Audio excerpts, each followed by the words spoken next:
No plans to increase fuel price. No plans to increase fuel price. No, I won't say it 3 times so that it becomes very real. Interesting. Today, I'd like to pay great tribute to Mr. Shaka, the editor of This Day. I thought that was the best journalistic expression thus far. Subsidy is gone. Long live fuel subsidy. Pretty much reminds me of the old king is gone. Long live the king. What that means, tongue in cheek, is subsidy is back. Where did it go before? Nowhere. And I'll break it down for you. Good morning once again, everybody. Welcome to Nigeria. At first, we said we pulled out subsidy. NNPC became the largest importer of this product.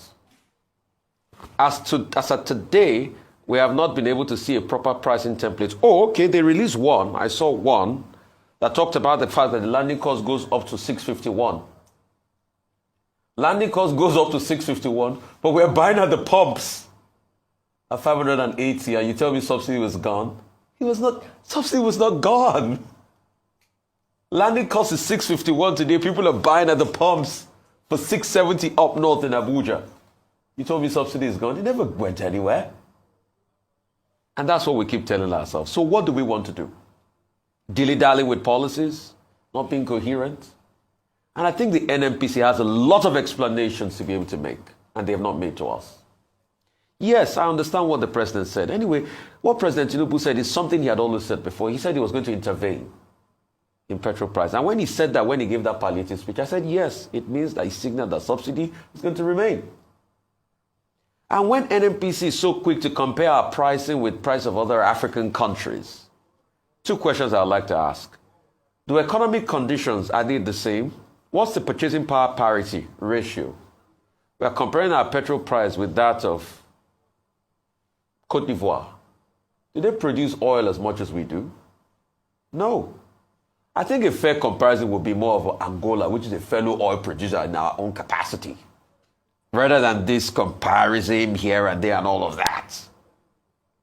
Then stretching it one step further, there is nothing that is happening now that we do not know was happening. I think it was Rotus that even challenged the pricing before now of the products by saying that there was something that was not clear about this pricing. Hasn't it been proven right? Rotus have been proven right. And today they keep saying, oh, there's no subsidy. And how many of the marketers imported? NNPC still pretty much control the markets. But my pain in all of this is we have allowed people suffer so much. And that's why I say, for us to be able to come out of these problems, we do not need to be impetuous. We need to be circumspect. I didn't see a lot of being circumspect in making the 2 big decisions as regards unification and subsidy removal. Right.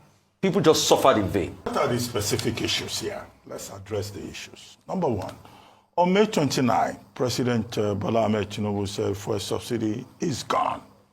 Okay? And the major criticism that we have offered is that there wasn't enough thought given into that process. And that has caused so much hardship, number 1. Number 2, we were told at the time that market forces will regulate the market for pump price of fuel. Now today, these market forces have been punishing us. And we are just being told now that delivery, landing costs, which includes administrative costs, the cost of freight and all of that, is up to about 651 or so, which is higher than the pump price of fuel. Simple economics, even for people who are dumb and are just emotional. Simple economics is that it's not sustainable at that rate.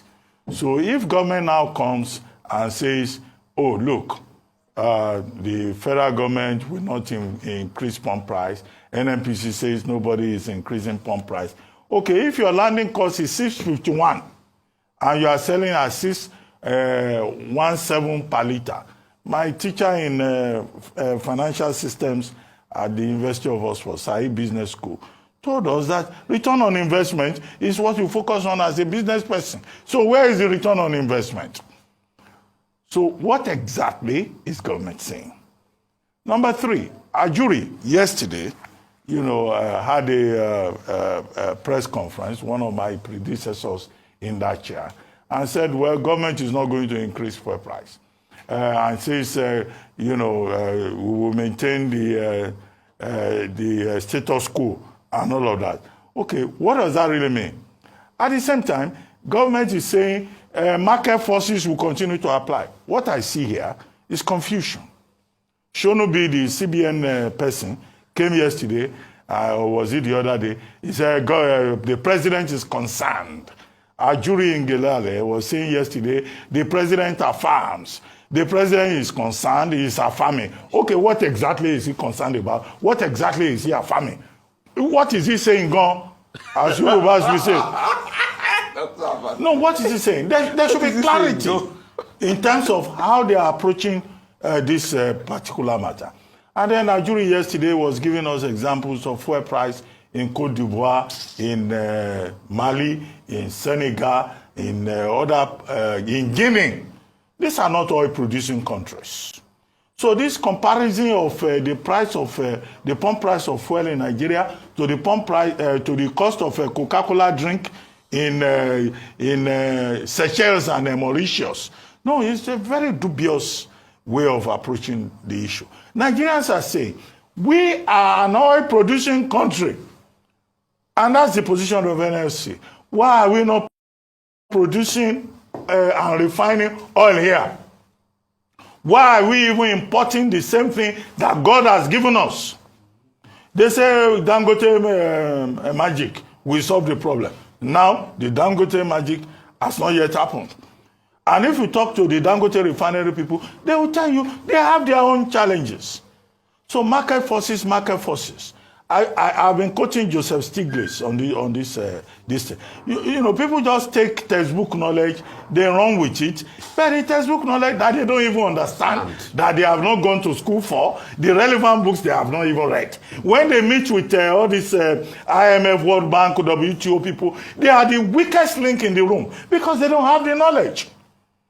And then they come here. Okay, what we are being told now is that since May 29 to date, Nigerians have been punished for policy, wrong articulation of policy.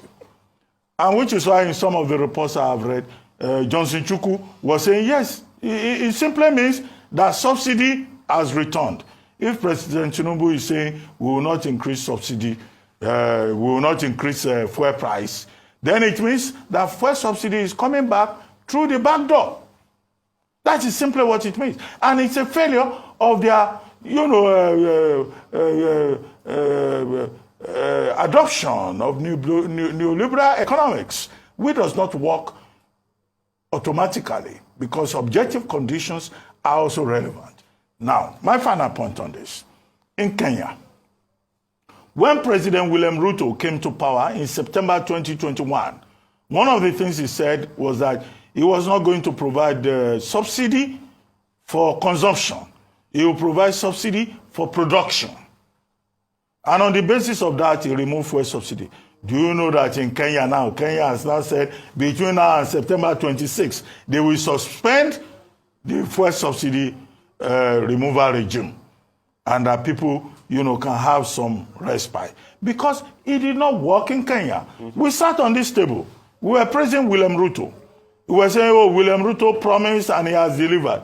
He saw that the policy that he introduced, of which he himself was a part with Kenyatta, I think that's his name, the man who was president before him, that it's not working. Now he has reversed himself. Because there have been protests in Kenya. There have been killings in Kenya. Yeah. And now the president says, I listen to the voice of the people. I give you some respite. Okay, we may have improved in terms of food inflation rate, but we see that the people cannot breathe. So what Nigerians are telling President Tinubu is that let the people breathe. If policy articulation, policy application has failed, be humble enough, like William Ruto of Kenya, show enough courage, like William Ruto of Kenya, and be honest with the people and say, well, I don't think this thing is working. Maybe there's something else we need to look at. That's not cowardice. That's courage. That's responsible leadership. That's accountability. That's transparency. But to come and confront we, the suffering people of Nigeria, with they pay 1,000 naira per liter in Senegal. Are we Senegal? And they pay 1,100 in Côte d'Ivoire. This is not Côte d'Ivoire. This is not Senegal. This is Nigeria. 7th largest producer of crude oil in Nigeria. Why can't we refine our fuel? Why can't we address our foreign exchange problems? Why is it that the people teaching us voodoo economics, can't just read even the same textbooks? They just listen to received wisdom and they run with it. This is what is annoying about the situation. There's no cowardice in revising policy, so the government can look at our plight. Those of us who are now suffering, those of us who have now been totally impoverished, and then say, well, the people of Nigeria confessed. We confessed.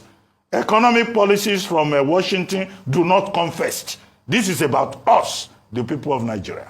Absolutely. Just, Rufai, just okay, 2 seconds. Go ahead. No, okay, 2 seconds. That their chart was wrong because Côte d'Ivoire paid 725 billion CFA francs on fuel subsidies. All right, so that chart is wrong. Subsidy, I'm glad that you referred to President William Ruto in terms of his reversal of the policy or perhaps reintroduction of subsidy in Kenya following protests and in some cases killings in Kenya as a result of the sufferings of the people. I'm hoping that President Tinubu will not wait until we have violent protests and people just being desperate enough to begin to attack one another. In some instances, we've seen people we've seen crime rates jump as the reality of poverty for people is becoming more obvious. So we're hoping that we wouldn't get to that point before we go back in terms of going back to the drawing board. And just as a reminder, whenever we hear these statements from the presidency, they are not still giving us information on cushions for the people who are most affected. As Dr. Basi said, no one is unaffected now. From the middle class to the lower class, everybody is now affected by this fuel subsidy removal and the price of fuel. Mr. Johnson Chukwu also pointed out to the exchange rate and the fact that that is why the price of fuel will continue to go up because of the unification of the exchange rate and the fact that it is not managed. It's not managed by the federal government. So it's important for us to look at these things, but very importantly, no news yet with regards to what the federal government is going to do for the poorest, at least to manage the effect. Because even if the current price remains the same at 568, the fact still remains that it is about 3 times more than what it was pre-May 29. And prices have gone up. We've seen food inflation. We've seen inflation numbers come out. Food inflation very high.